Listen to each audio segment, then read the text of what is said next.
কি গো মুকুন্দ দাদা, বিজয় নাকি আসবে না? আরে আমি ভেবেছিলাম বনমালী যে গেলে গেম্য হয়ে এক ঘরে হবার ভয়ে একবারও এমুখো হলো না, তার মেয়ে গেলে কি কমবে? আর তবুও জমিদারের মেয়েটা এলো, শুধু এলো নয়, মাথা উঁচু করে এলো। তার উপর শোনা যাচ্ছে বিরাসের সঙ্গে নাকি বিজয়ের বিয়ে। হ্যাঁ, বলেন কি? রাজা হরিনারায়ণ রায় বাহাদুর হচ্ছে বারুদ যে বন্ধ কুলিন, আর রাসবিহারীর দাস 8 ঘরের মধ্যেও নয়। ওরা হলো কি ওদের সমাজে বর্ণভেদ নেই মুকুন্দ বাবু, সবাই সমান, সবাই এক, কিরকম চলে। তবে তো রাসবিহারী বাবুকে তুষ্ট রাখতেই হবে। ম্যানেজারি করে চিরটা কাল প্রজাদের শুষে এসেছে, এখন জমিদারের শ্বশুর হয়ে হাতে মাথা কাটবে। বুঝি কত বড় শয়তান, বাইরে থেকে চেটকে বোঝা যায়।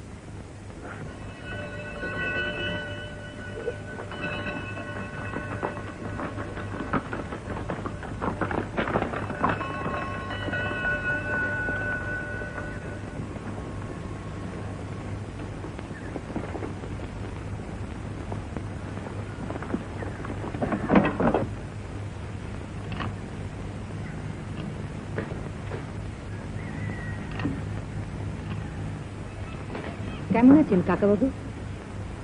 ভালো ভালো, মানে এই বয়সে যেমন থাকার, এইবার তো আমার পালা। তা তুমি কেমন আছো মা? ট্রেনে গাড়িতে খুব কষ্ট হয়েছে নিশ্চয়ই? না না, একেবারেই কষ্ট হয়নি। শরবত শরবত নিয়ে আয়। চলুন ভেতরে চলুন। হ্যাঁ চল চল, এসো এসো।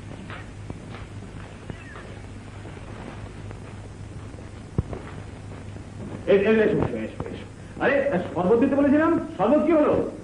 পাখা একটা পাখা। আপনি ব্যস্ত হবেন না, আমি দেখছি। এটা তো আমারই বাড়ি। তা বটে, তা বটে। পরেশ,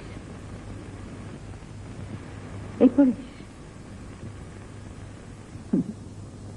কি গো পরেশের মা, কেমন আছো? ভালো আছে দিদিমণি। থাক থাক, আগে এগুলো ধরো, আমার শোবার ঘরে নিয়ে যাও। কালীপদ, মাথান কানাই সিংকে নিয়ে ওপরে যাও। মানে দলিল, কাগজপত্র, টাকা কড়ি, গয়নাগাটি সব আমার বাড়ির সিন্ধুকে রাখাই ভালো হবে। আমার শোবার ঘরের সিন্ধুকের চাবি আমি সঙ্গে নিয়ে এসেছি, আমি সেখানেই রেখে দেবো কাকাবাবু, আপনি চিন্তা করবেন না। ও আচ্ছা, থাক থাক থাক মা, থাক থাক। বাবু চায়ের ব্যবস্থা করো, নাকি শরবত? না না, চাও নয়, শরবত নয়, মানে এই অবেলা তো, এই বয়সে অসময় কিছু। সত্যি খুব বেলা হয়ে গেল, বাড়ি গিয়ে স্নান আমার তো কাছারিতে বসতে হবে। আজ কাছারি ছুটি দিয়ে দিন না। হ্যাঁ, খুব ভালো কথা, খুব ভালো কথা। বিলেশ, তুমি তাহলে জমিদার আসার উপলক্ষে কাছারি ছুটি দিয়ে দাও। আচ্ছা, কাল সকালে তাহলে জমিদারি সংক্রান্ত কিছু আলোচনা আছে, সেগুলো আগে সেরে নেব। বেশ, চলো।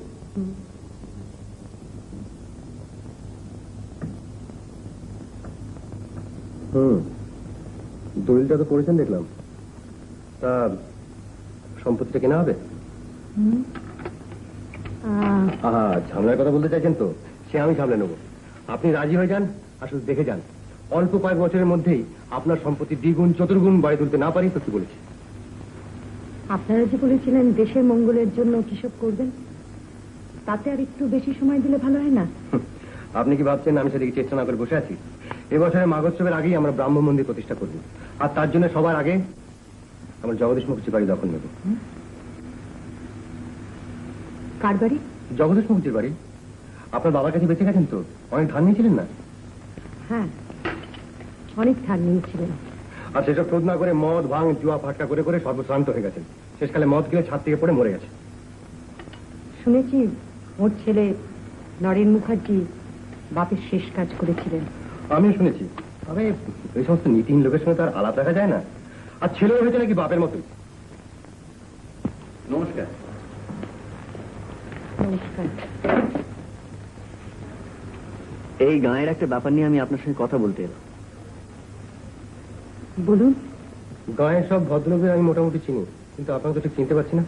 চিনবেন কি করে? আমি তো এই গাঁয়ের নই। তাই বলুন। এই গাঁয়ের পূর্ণ গাঙ্গুলি মশাই আমার মামা, আপনার প্রতিবেশী, ওই পাশের বাড়িতেই থাকে।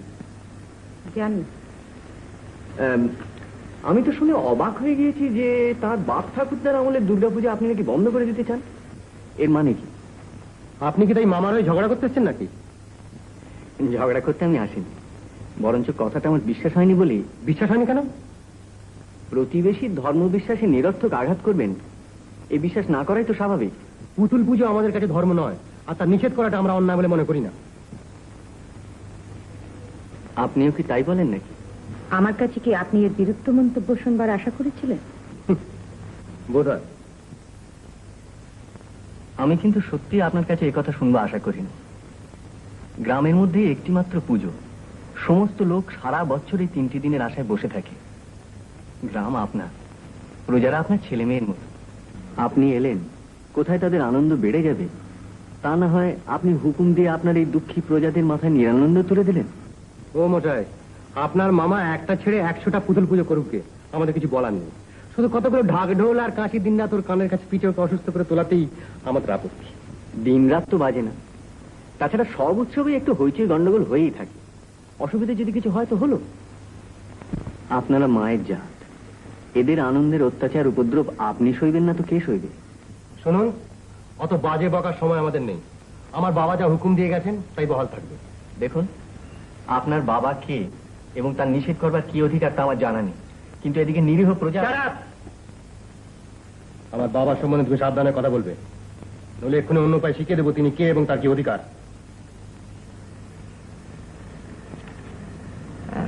বিলাসবাবু, আপনার বাবা আমাকে মেয়ের মতো ভালোবাসেন। আমার কষ্ট হবে বলেই উনি পুজো নিষেধ করেছিলেন। আমি বলি, হলেই বা কদিন গোলমাল। আপনি জানেন না সে অসহ্য গোলমাল। আমার কষ্ট হবে সে কথা ভাবছেন, কিন্তু কলকাতা হলে কি করতেন? আপনার মামা পূর্ণবাবুকে জানিয়ে দেবেন, প্রতি বছর উনি যেমন পুজো করেন এবছরও যেন তিনি ঠিক সেরকম পুজো করেন। আমার বিন্দুমাত্র আপত্তি নেই। ধন্যবাদ, নমস্কার।